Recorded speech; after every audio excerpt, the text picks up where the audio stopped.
proper sports attire. Anyways, today I'm going to talk to you about hybrids versus non-hybrids. And I really wanted to start out with some sort of ethanol joke, but I thought it was a little too corny for my speech.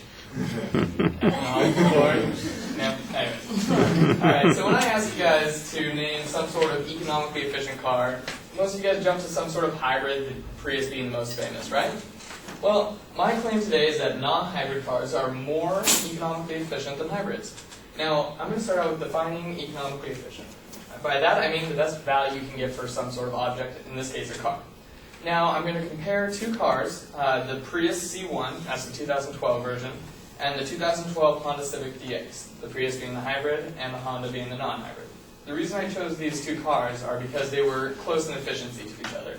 And I got these efficiencies from an article on Bankrate.com, which is like an economy website, and it was an article called 10 Cheapest Cars to Own. The Prius was the number 9, and 9 out of 10, and the Honda was number 8 out of 10. And now, I'm going to support my claim with two things that go into cost for most cars.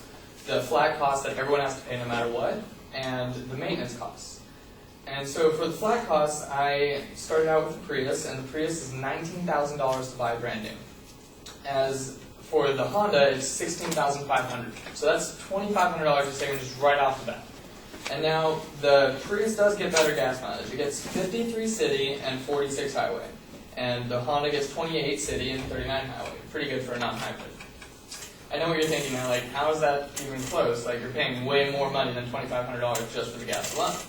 But according to Edmunds.com, the cost per mile is 42 cents for the Prius C1, and for the Honda it's 41 cents. Now I know what you guys are thinking, like, oh, big deal, 1 cent, like, who cares?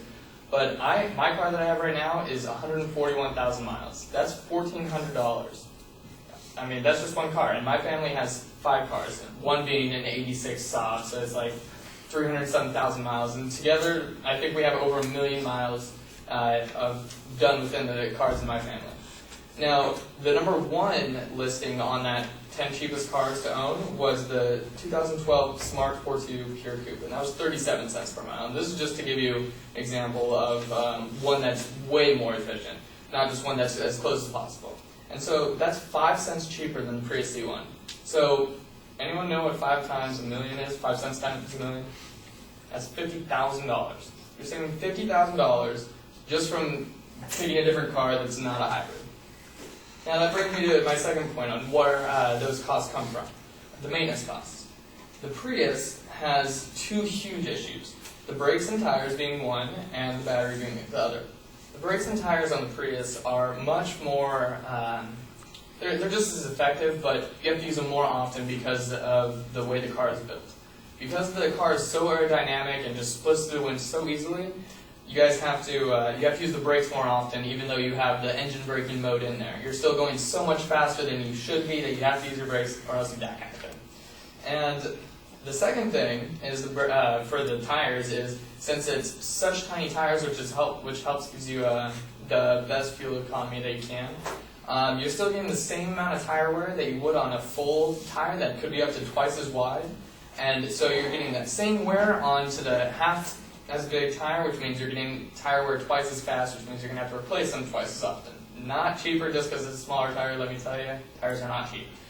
And the second thing being the battery. The battery needs to be replaced every 6 to 7 years. And the cost for that is $20,000. Now, I don't know if you remember the price I told you to buy, but it was $19,000 to buy brand new. Now, 5, 6, 7 years later, you're spending $20,000, which is more than you spent for it in the first place. Now, who would want to do that? And of course, like all car companies, they're going to be after the warranty. And so you're going to have to pay all that out of pocket, and I don't know about you, but I would rather buy a new car than a battery for a 6 or 7 year old car. And the Honda, on the other hand, I was having a hard time finding a lot of the problems with them because most of them was just maintenance stuff, how to change the oil, how to, just fix this, how to do that. Nothing big, nothing like $5, $10 costs. But I actually had to go to the Honda website itself to find any problems with them, and there was 4 reported cases of transmission grinding and 1 reported case of engine stalling problems. Now, out of the hundreds of thousands of people that buy Honda Civics, I would call that a very small percentage, and and they posted on the forum after all the people said, oh, try this, try this, try this. Honda posted on there and said, you're still under warranty, come in, we'll fix it for free. So that brings me to my conclusion. Non-hybrid cars are more economically efficient than hybrids because their flat fees are cheaper, and so are their maintenance costs. Thank you.